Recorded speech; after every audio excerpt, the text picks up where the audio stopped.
Donc, bonjour à tout le monde. Donc, je me présente, donc, Yves Potnet, donc, dans l'équipe effectivement recherche, innovation, transfert à la CRAORA sur l'élevage et dans le cadre du dispositif PEPIT, plus spécifiquement en lien avec les filières porcines, avicoles, cunicoles et piscicoles.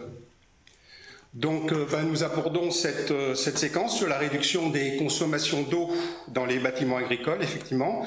Donc thématique qui apparaît naturellement, on va dire, évidente quand on parle de gestion quantitative de l'eau en termes de process technologiques. Et puis aussi par rapport aux marges de manœuvre dans les systèmes d'exploitation. Donc là, on aura deux interventions pour illustrer cette thématique. C'est une illustration parce qu'il y a pas mal de travaux émergents, de plus en plus de travaux qui se font là-dessus, et au travers de travaux réalisés sur deux filières de production. Donc la première en élevage, avec une présentation de travaux réalisés par l'ITAVI, donc l'Institut technique de l'aviculture, sur l'économie d'eau en élevage de volailles. Donc j'en profite pour vérifier que la personne qui va assurer cette présentation est bien connectée. Donc Geoffrey Chiron, c'est bon? Bonjour. Oui, c'est bon. Et la seconde intervention va concerner une illustration en production végétale avec la recherche d'économie d'eau dans les pratiques de lavage des noix. Donc, présentation assurée par Delphine Snitze de la CENURA, donc la station d'expérimentation nucicole en Rhône-Alpes, basée à Châtres-en-Isère. Même chose, Delphine, tu es présente? Oui, je suis là. Pas de souci, et on t'entend bien. Très bien, donc on va commencer. Donc Geoffrey, je te laisse la parole donc, pour présenter l'état des lieux des travaux ou de travaux faits par l'ITAVI sur l'économie de l'eau en élevage de volailles. Merci. Donc entre 5 et 10 minutes, un peu plus de temps, puisqu'il y a deux interventions. Ok, merci. Donc oui, Geoffrey Chiron, je suis à l'ITAVI, je suis chargé d'expérimentation et j'ai notamment fait pas mal d'expérimentations dans le cadre du PEP avicole. Donc nous, dans notre institut, il y a de nombreux travaux sur l'eau. Moi, je me suis plus concentré sur les travaux qui avaient été effectués en région dans le cadre du PEP avicole. Donc on a travaillé essentiellement sur deux volets. Le premier volet, c'était regarder de plus près certaines pratiques et voir en fonction des différentes pratiques comment ça influençait la consommation d'eau. Donc on a travaillé beaucoup sur les purges des canalisations, puisque pour assainir l'eau de boisson, il faut qu'on ait des canalisations en bon état et sans biofilm qui se développe à l'intérieur. Donc une des pratiques qui est fréquemment faite, ce sont des purges, sauf que elles étaient faites un peu à tout va, sans réelle recommandation derrière. Donc du coup, on a fait tout un dossier là-dessus avec différents projets. Donc il y a eu un projet PEP, un projet Agence de l'eau et puis aussi un projet Éco-Antibio où on testait différentes. On a d'abord essayé de voir différentes fréquences et durées de purge pour voir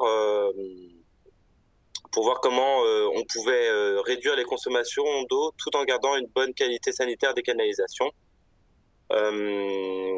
Et on a ensuite travaillé sur un deuxième volet suite à ça, c'est-à-dire qu'est-ce qu'il y avait des systèmes un peu innovants de gestion de l'eau qui permettaient d'améliorer la qualité de l'eau de boisson et l'état des canalisations et du coup réduire les purges de pression dans les bâtiments d'élevage. Donc avec des systèmes innovants type circulation d'eau permanente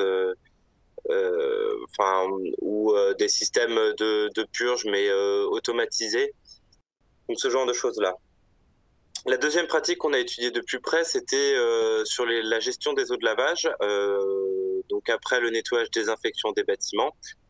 Donc c'était un peu étudié de plus près quelle était la consommation des éleveurs au niveau d'eau pour le nettoyage, désinfection des bâtiments. Et on recensait leurs pratiques parallèlement et pour essayer de voir si telle ou telle pratique était plutôt consommatrice d'eau. Et encore une fois, tout en gardant à l'esprit que il fallait avoir un bon résultat sanitaire lors du vide sanitaire pour ce lavage des bâtiments. Donc c'était un premier volet. Et le deuxième volet, en fait, une fois qu'on a lavé ces bâtiments, donc il faut récupérer ces eaux de lavage, mais comment on les utilise derrière? Est-ce qu'il y a une possibilité de les revaloriser et de quelle façon et avec quels moyens? donc soit avec de l'épandage, soit on peut la valoriser directement avec des tranchées drainantes. Enfin, c'est tout ce genre de choses-là qu'on a regardé d'un peu plus près. Le deuxième volet qu'on a étudié, c'était au cours d'un troisième projet, c'était plutôt la ressource en elle-même de l'eau, enfin d'où elle vient et est-ce qu'on peut utiliser d'autres eaux que l'eau du réseau. Alors ça, c'est notamment du fait que dans certaines communes, il y a une difficulté d'approvisionnement des élevages avicoles en période estivale. Et du coup, pour certains permis de construire, enfin, il y a un refus de certains permis de construire tant qu'ils n'ont pas trouvé des solutions pour s'approvisionner en eau sans passer par l'eau du réseau, particulièrement en été. Donc, on a regardé un système de récupération d'eau de pluie qui, plus pour regarder si c'était viable, notamment parce que l'éleveur l'utilisait pour l'abreuvement de ses animaux. Donc, c'est-à-dire qu'il faut qu'on regarde toute la qualité bactériologique de l'eau, mais également l'accumulation de métaux lourds sur les chéneaux et les toitures, et toute la problématique de la minéralisation de l'eau, puisque l'eau de pluie est pauvre en minéraux, et comment est-ce qu'on compense ces carences par rapport aux besoins des animaux. Donc, tout ce volet-là, pour voir si utiliser l'eau de pluie pour l'abreuvement est possible et si oui, dans quelles conditions. Voilà un peu le panorama des travaux qu'on a fait sur la quantité d'eau utilisée en région ces les 10 dernières années. C'était principalement ces 3 projets. Merci Geoffrey. VDC, c'est volaille de chair, hein, c'est ça? Oui, pardon. Tout le monde comprenne bien. Ouais, d'accord. Ok. Oui, bien sûr. Et d'accord, pour aller un peu plus loin, puisqu'on a un peu de temps, sur la base de ces travaux, quelles sont les suites ou les questions que vous posez déjà au niveau de l'Italie ou qu'on vous pose, justement par rapport à des problématiques de R&D ou quelle approche faudrait développer par rapport à quelles questions, au-delà de ce qui a déjà été fait au travers de la réduction de consommation d'eau dans les élevages de volailles ou les systèmes de récupération d'eau de pluie? Alors justement, nous, on a une grosse réflexion sur l'eau dans les bâtiments avicoles, notamment avec toutes ces notions de réchauffement climatique, avec une ressource qui est de moins en moins disponible. Et en fait, là, on fait, au cours des dernières années, sur les projets que je vous ai présentés, on était sur des pratiques très spécifiques. Ce qui fait qu'aujourd'hui, on est en train de vraiment avoir des réflexions beaucoup plus globales sur la consommation totale à l'échelle du bâtiment, de l'atelier, voire de l'exploitation agricole. Donc quand je dis toutes les eaux, donc il y a tout ce qui est les eaux de boisson, tout ce qui est les eaux de lavage, mais également on va avoir de l'eau consommée pour la brumisation, pour le refroidissement des volailles lors des coups de chaleur, etc. Enfin, il y a de multiples utilisations de l'eau dans les bâtiments avicoles et en fait, on aimerait un peu revenir à la base sur au final, combien est-ce qu'un bâtiment acquérir des références pour savoir quelle est censée être la consommation moyenne d'un bâtiment d'élevage, pour apporter des références aux éleveurs et si eux ils ont ensuite des systèmes automatisés de suivi de leur consommation d'eau, et ben ils peuvent se situer un peu par rapport on va dire à une consommation moyenne et voir s'ils décrochent un peu ce qu'on retrouve sur les références de courbe de poids par exemple. C'est ce genre de choses là qu'on aimerait regarder pour les bâtiments avicoles. Et du coup, mettre en lien les pratiques. Donc là, j'en ai cité 2, mais enfin, il y a tout un tas d'autres pratiques. Et également par rapport au matériel qui peut être utilisé. Voilà. Et le deuxième volet, c'est aussi, là, on avait regardé l'eau de pluie. Et puis, spécifiquement pour l'abreuvement, il y a des questions qui se posent globalement sur d'où vient l'eau et comment je peux l'utiliser. Donc, est-ce que telle eau sera plus appropriée pour uniquement le lavage des bâtiments ou est-ce qu'on peut utiliser telle eau pour l'abreuvement? Donc, c'est vraiment avoir des questions plus globales d'utilisation de la ressource plutôt que de se concentrer sur certains points très spécifiques.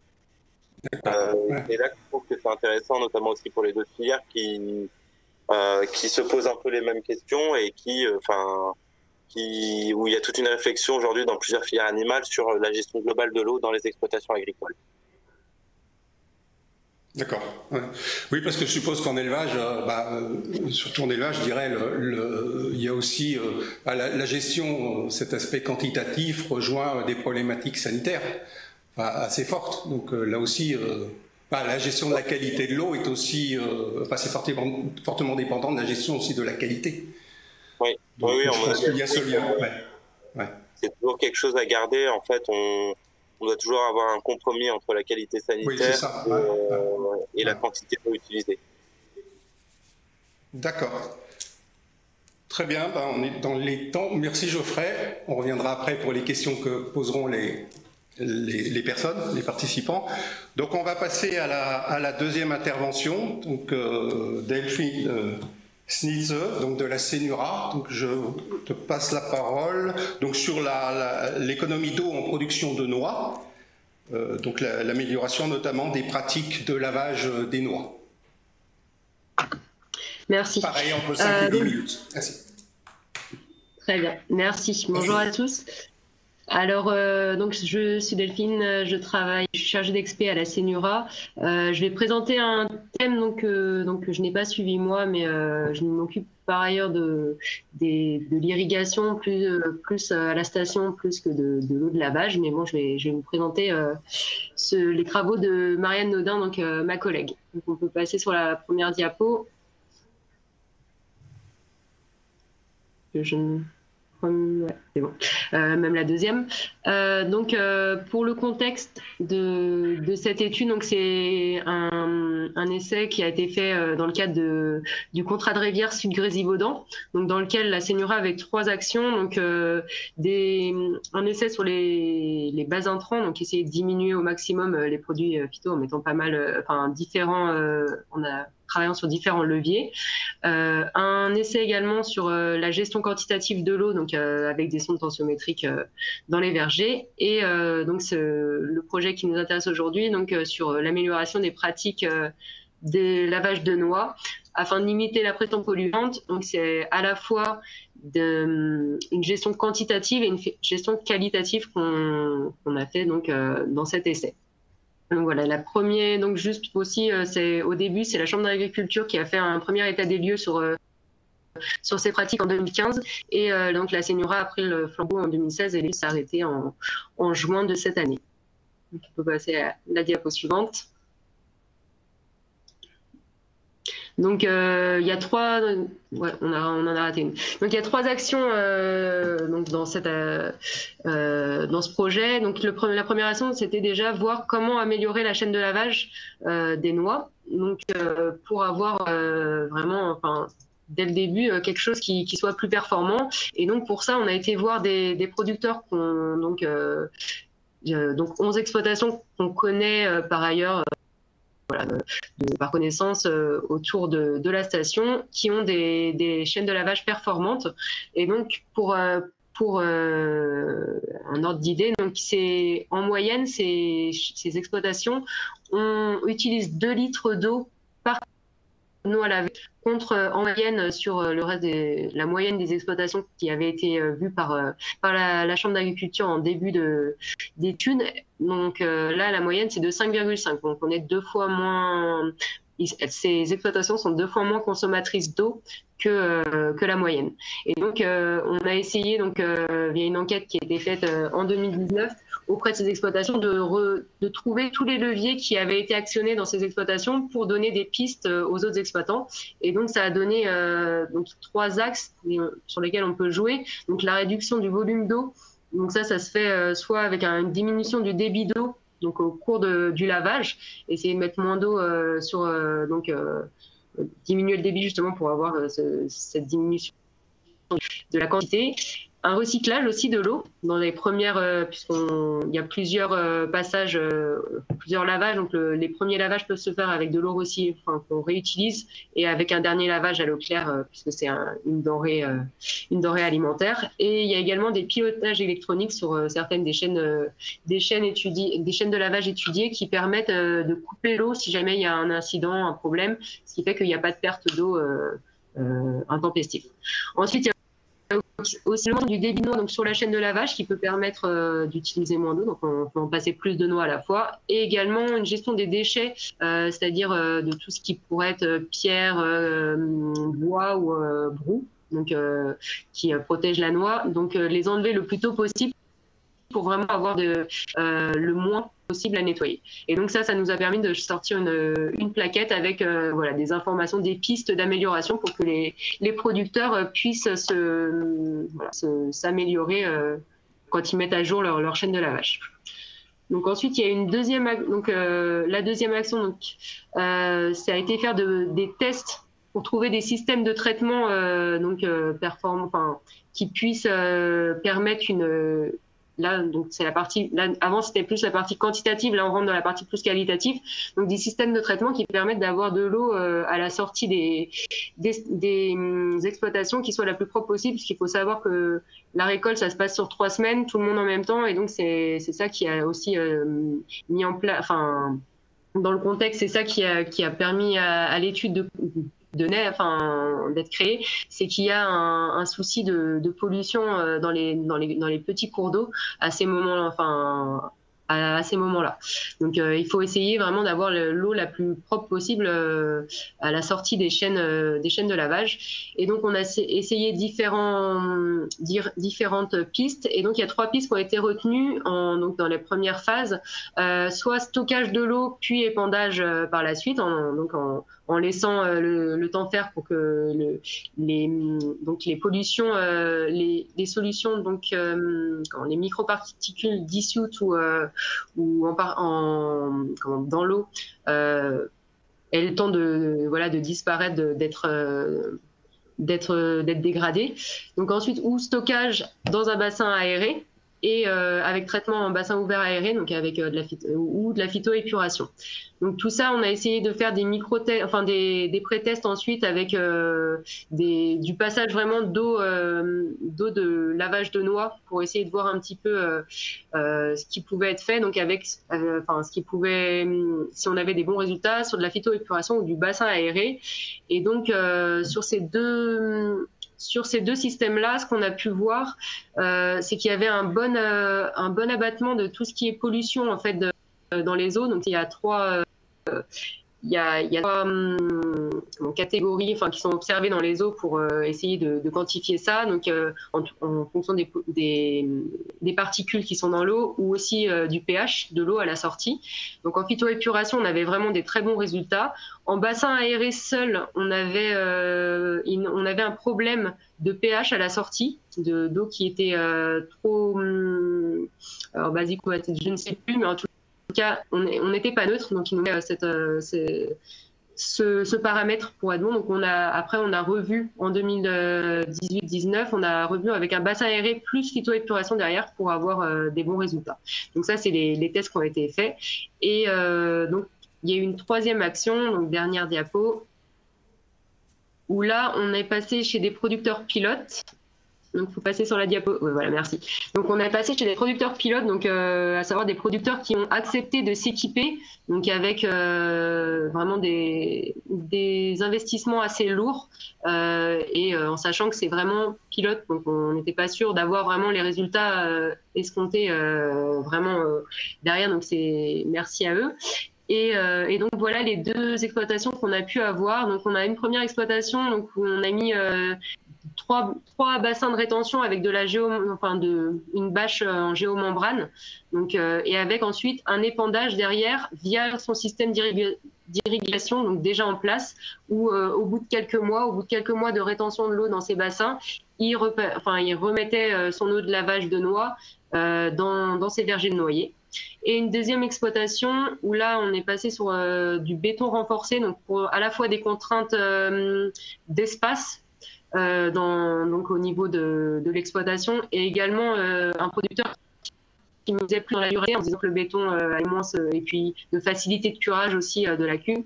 Donc il est parti sur quelque chose en béton et ensuite un épandage via une tonne à lisier sur des grandes cultures, notamment du maïs. Et donc ça nous a donc on a pas mis les chiffres, mais ça pouvait donc de la première exploitation à la deuxième exploitation, ça allait d'un prix simple, du simple au double. En fonction de ce qu'on met en place comme ce qu'on utilise comme matériaux, il y avait aussi besoin de faire intervenir des architectes et également, après il y a de la consommation des choses de petits matériels autres qu'il faut prendre en compte. Et donc cette étude s'est arrêtée cette année et donc on a également une plaquette qui permet d'avoir les différents systèmes de traitement qui ont été étudiés avec leurs avantages, leurs inconvénients. Et maintenant, donc c'est la Chambre d'agriculture de l'Isère qui peut être contactés par les producteurs qui veulent mettre en place de nouvelles installations pour voir avec eux, pour faire des chiffrages et voir un peu ce qui peut être le plus adapté à leurs contraintes à la fois économiques, spatiales et aussi d'épandage derrière. Voilà.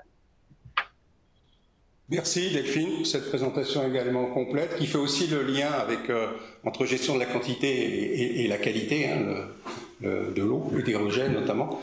Donc on verra les questions plus tard. Je voudrais simplement signaler donc il y avait une troisième intervention qui était prévue en viticulture, mais le fait de la réorganisation et notamment le passage là de l'atelier à l'après-midi, la personne n'était plus disponible pour la faire.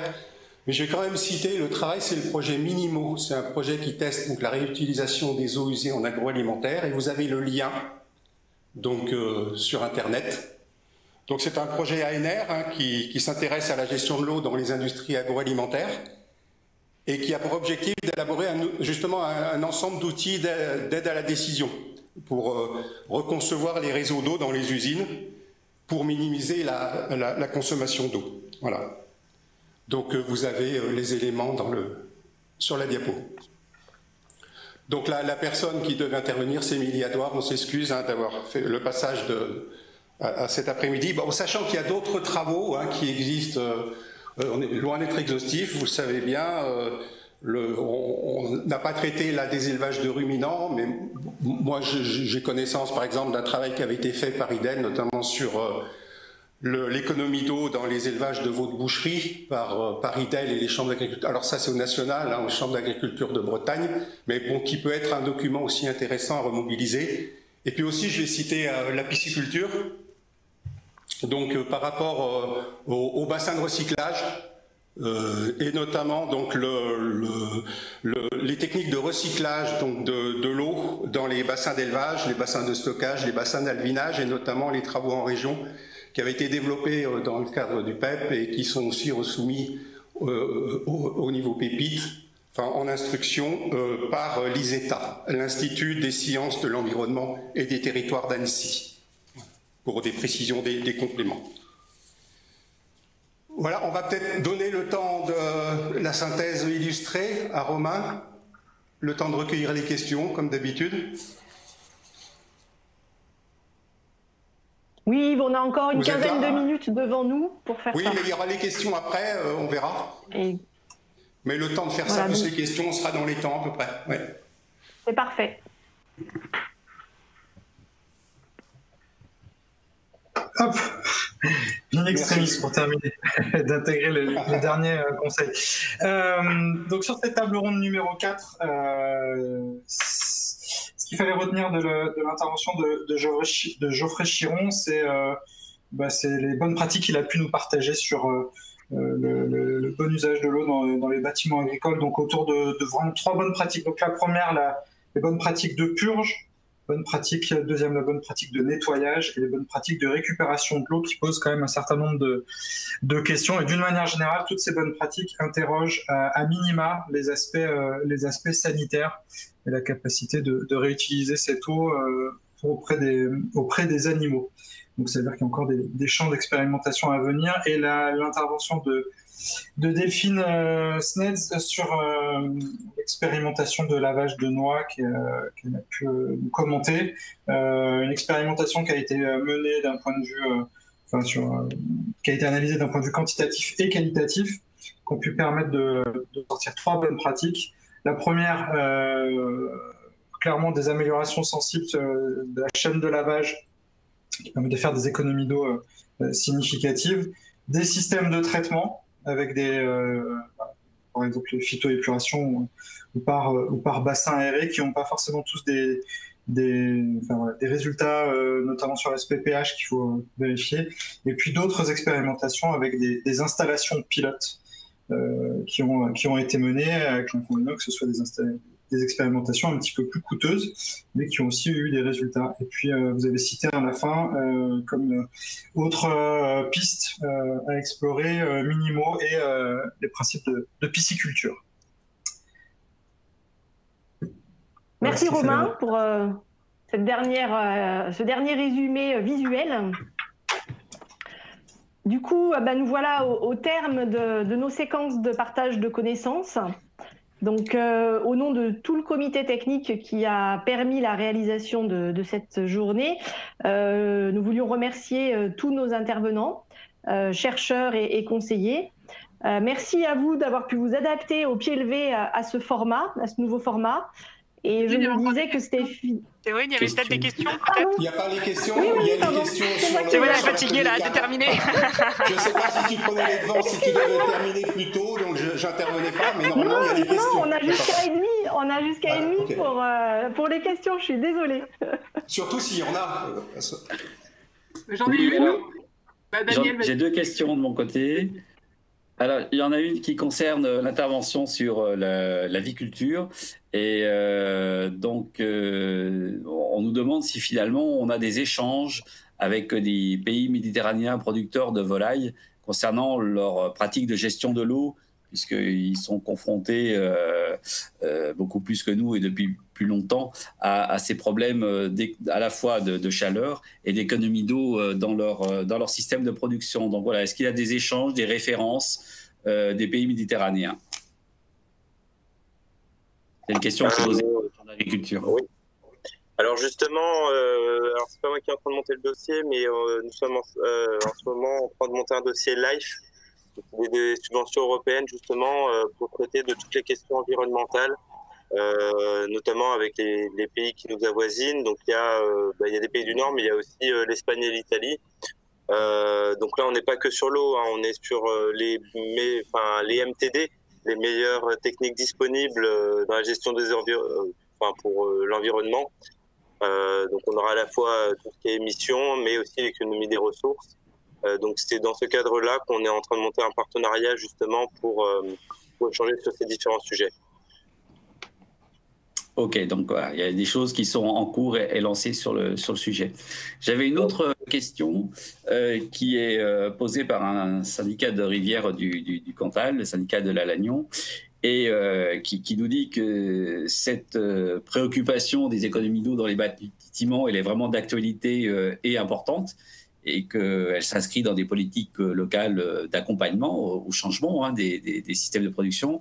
Mais voilà, il s'étonne du fait que finalement notre table ronde elle est ciblée sur des productions particulières comme l'aviculture et la noix, et ils sont demandeurs de savoir si il y a des travaux qui existent sur des bâtiments d'élevage pour des systèmes plus ruminants, on va dire, pour la production de lait, avec le recyclage des eaux de lavage, des quais de traite, des laiteries. Enfin voilà, donc Yves Pottenet tout à l'heure a un peu évoqué le sujet, mais est-ce qu'on peut en dire plus sur des retours sur les bâtiments d'élevage, on va dire, plus herbivores? Alors là-dessus, malheureusement, en fait, c'est plutôt mon collègue dans le cadre de l'appel à projet Pépite. Justement, il y a toute une réflexion avec l'IDEL pour les élevages ruminants. Mon collègue Jean-Marie Fontanet sera présent à la table aux ateliers pour la deuxième session et c'est lui qui échange surtout avec l'IDEL en ce moment pour voir comment on pourrait travailler ensemble sur toute cette gestion quantitative de l'eau. Donc je peux pas vous répondre parce que moi je n'ai pas les références en tête, mais si vous êtes présent aux ateliers, je pense que c'est un sujet que vous pourrez aborder avec Jean-Marie Fontanet. Ok, c'est noté. Donc j'invite du coup les collègues du syndicat d'Alagnon dans le Cantal à venir participer à notre journée du 28 septembre, voilà, pour approfondir le sujet. De mon côté, voilà les questions que j'avais. Cécile, si tu en as d'autres. Non, c'est la même que j'avais reçue de Sigal. Ok, voilà. D'accord. Donc, je c'est- repasse Du coup, peut-être une... de la table ronde. Oui. Peut-être une précision de ce point de vue-là, puisque quand on a préparé cette table ronde, on s'est posé effectivement la question côté ruminant, et il s'avère qu'il y a beaucoup de travaux qui sont faits, mais du côté industrie, sur des laiteries plus industrielles notamment. Et c'est vrai que nous, le champ de pépites s'arrête plutôt à l'exploitation agricole. Donc, il doit sûrement y avoir des choses, et on en reparlera le 28 sur tout ce qui est transformation fromagère à la ferme, donc la laiterie plutôt fermière. Mais c'est vrai que les travaux ont surtout été conduits du côté des laiteries plus industrielles, et c'est vrai que c'est plutôt du côté de l'ARIA, l'association des industries agroalimentaires, qu'on pourra trouver ce type de travaux. L'ARIA étant membre de notre partenariat recherche, innovation, développement, voilà, on pourra faire les liens. J'ai une question, enfin justement c'est en lien avec ce que tu viens de dire, Séverine. J'ai une question qui vient d'arriver de la Chambre d'agriculture Savoie-Mont-Blanc qui nous demande est-ce qu'il y a des travaux, des dispositifs qui ont été mis en place concernant le recyclage de l'eau de pluie dans des exploitations laitières, dans des filières fromagères au lait cru.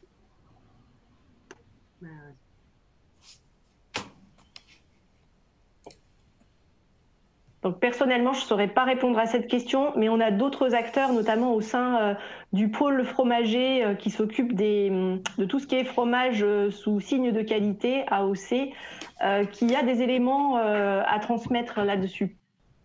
Donc ça, et ce sont des personnes qui sont associées à nos journées Pépito. Donc voilà, on pourra reprendre ces questions-là. Ok, c'est bon pour moi. Donc on est bon pour les questions. Donc merci à l'équipe, c'est là le travail d'équipe, puisque le niveau de concentration effectivement diminue. Donc on se trouve au terme de nos séquences de partage de connaissances. Donc voilà, au nom du comité technique qui a organisé cette journée, je voulais remercier tous nos intervenants. Donc voilà, on vous souhaitait nombreux, et c'était un choix, puisque l'objectif, c'était de prendre connaissance de la diversité des travaux et qu'on puisse justement se faire part les uns les autres de tous ces travaux réalisés sur cette thématique de la gestion quantitative de l'eau en agriculture. Donc, je voulais vous remercier d'avoir pu vous adapter un peu au pied levé donc, à ce nouveau format, en me disant que finalement, c'était là la finalité de nos activités de recherche, innovation et développement, c'était de trouver ensemble des solutions pour traverser ces changements. Du coup, je remercie également Romain Couturier là, qui nous laisse des supports aide-mémoire qui nous seront vraiment utiles pour la prochaine séquence, donc le 28 septembre, où là, lors de cette prochaine étape, on vous attend de pied ferme au château de Goutelas. Et on aura donc à l'appui, parce que c'est vrai qu'il y a un petit délai de temps du coup d'ici nos ateliers, on aura donc à l'appui les planches dessinées de ces tables rondes. On disposera aussi des trois interventions de ce matin, donc qu'on va remettre en vidéo et qui seront disponibles sur le site de la Chambre régionale, avec tous les supports des intervenants. Et puis, on aura aussi un état des lieux qui a été réalisé par le comité technique, qu'on ne pouvait pas vous présenter en distanciel, mais qui permettra voilà, de reciter un peu tous les travaux qu'on a pu recenser en région. Et notamment, il y a pas mal de projets qui ont été cités par nos intervenants et voilà, qui ont été recensés dans cet état des lieux. Voilà, donc ça, c'était la première étape. Pour la deuxième étape, je vais laisser Cécile Payen, donc ma collègue du conseil régional, vous annoncer donc le travail qu'on souhaite faire après, puisque l'objectif, ça sera bien de dégager des projets qu'on pourra déposer à l'appel à projet Pépite 2020 pour ensuite les voir sélectionnés pour les réaliser. Ok, donc je reprends le relais. Donc Cécile Payen, chargée de mission donc, à la région Auvergne-Rhône-Alpes, en charge du dispositif Pépite. Donc je vous remercie tous pour, d'une part, tout le travail d'équipe qui a été fait pour organiser la journée et tous les intervenants qui ont bien voulu se mobiliser pour cette journée. Donc la suite des travaux, donc on a vu qu'il y avait encore pas mal de questions en suspens et qui s'accroissent au fur et à mesure que le changement climatique se précise. Donc aura lieu le 28 septembre au château de Gouttelain dans la Loire. Donc on commencera par un rappel de ce qui a été partagé aujourd'hui. Et puis on continuera sur un travail en atelier, ce qui était prévu initialement aujourd'hui. Donc on les fera le 28 à Gouttelain, en espérant que cette fois sera la bonne. Et puis ces ateliers seront poursuivis par un travail en groupe projet. L'objectif des ateliers étant de préciser, identifier des idées de projet. Une fois que ces idées sont clarifiées, l'idée c'est de monter des groupes projets pour aboutir à des projets de R&D appliqués, pépites ou autres d'ailleurs. Voilà. Donc les modalités d'inscription et le programme de cette journée vous sera envoyé par la suite et vous pourrez faire suivre aux partenaires intéressés qui n'ont pas forcément été là aujourd'hui faute de disponibilité. Concernant le dispositif PEPIT, donc en fait, donc tout est en ligne sur le site et de la Chambre et de la région. Donc les liens vous ont été adressés avec la dernière invitation. Donc rien de fondamental de changer par rapport aux 2 années précédentes. Simplement, j'ai prévu une mise à jour des documents courant septembre. Donc les documents en ligne seront mis à jour sur le site de la région courant septembre. Voilà.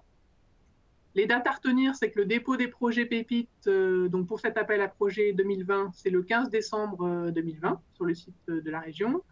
La sélection des projets aura lieu début février 2021 et on vise un vote des projets à la commission permanente de la région en juin 2021. Voilà. Pour l'appel à projet 2021, donc l'appel à projet 2020, donc c'est des crédits région 2021. Et l'appel à projet Pépite 2021, donc des crédits région 2022, donc sera lancé de façon classique, entre guillemets, appel à manifestation d'intérêt et appel à projet, donc courant 2021.